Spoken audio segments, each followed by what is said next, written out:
Welcome to the Corporate Warriors video on money. That's right, you heard me right. I said money. Corporations have it, you want it. I'm going to show you how to get it. Now, I wish I had $1 for every time somebody said to me, why doesn't a company pay me what I am worth? I'll help you answer that question today and show you how you can get a corporation to pay you those dollars.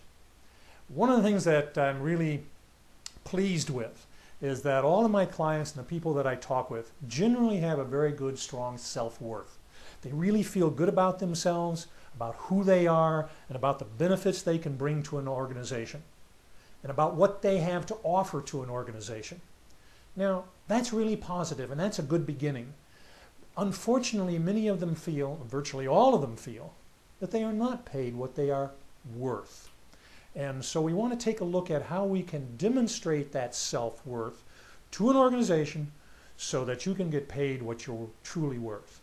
Now, what you want to start to do is establish and demonstrate how your education, your experience, your maturity, your performance under pressure, your ability to fit into an organization are assets, and how they are value that can generate a return to that company.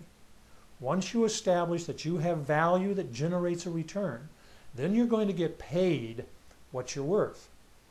Now, the biggest mistake that most people make and why they don't get paid is they never ask for the raise, or they don't ask for what they're looking for in terms of dollars.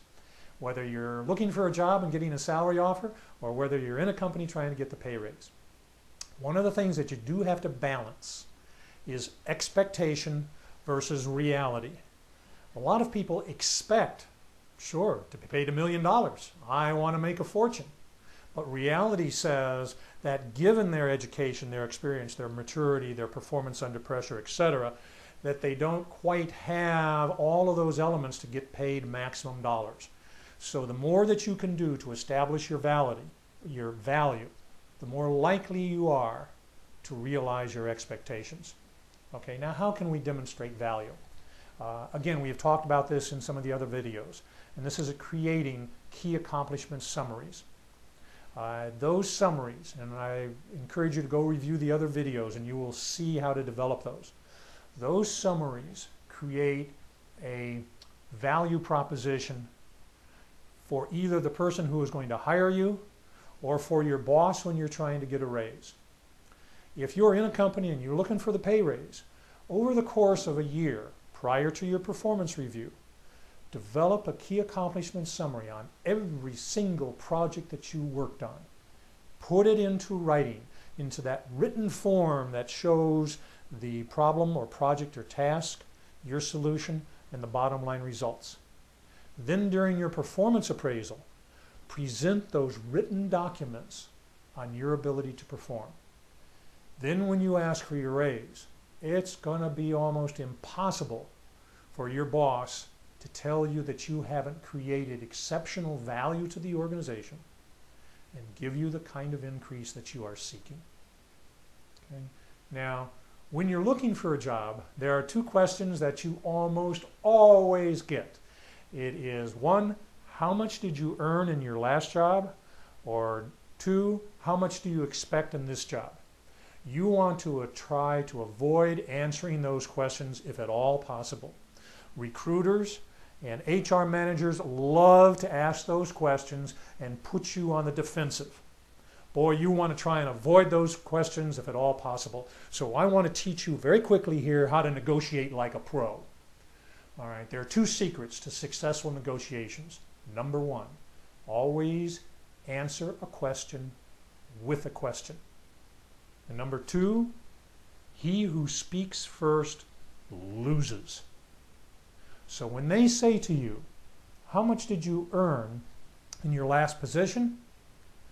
You want to say something like, I was very well compensated for my responsibilities and for my ability to produce value and a good return for your organization. Tell me, what is your company's range for this particular position, and I am certain that we will be able to reach an agreement on compensation. Notice, I didn't answer their question about how much you earn. I did answer it in a broad spectrum. I said I was very well compensated for the work that I perform.